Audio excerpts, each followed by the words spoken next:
عزیزان من، ہر انسان کی آزمائش مختلف ہوتی ہے، مگر ہوتی ضرور ہے۔ ہر انسان آزمایا جاتا ہے۔ بڑے فرماتے ہیں کہ آزمائش عموماً دو طرح سے ہوتی ہے، ایک آسانی کے ساتھ اور ایک پریشانی کے ساتھ۔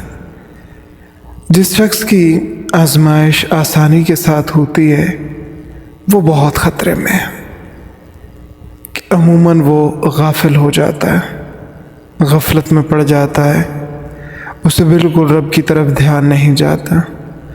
لیکن جس شخص کی آزمائش پریشانی میں ہوتی ہے اسے ہمیشہ ان حالات میں سے نکلنے کے لیے کسی طاقتور سہارے کی ضرورت ہوتی ہے، جس کے نتیجے میں وہ اپنے رب تک پہنچ جاتا ہے۔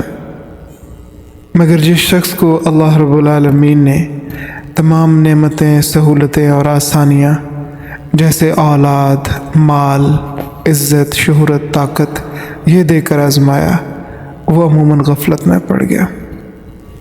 اللہ تعالیٰ جنہیں اپنے قریب کرنا چاہتا ہے اکثر ان کی آزمائشیں لمبی ہو جایا کرتی ہیں، جیسے سونا پگھل کر ہی کندن بنتا ہے، تبھی تو آگ میں جلتا ہے۔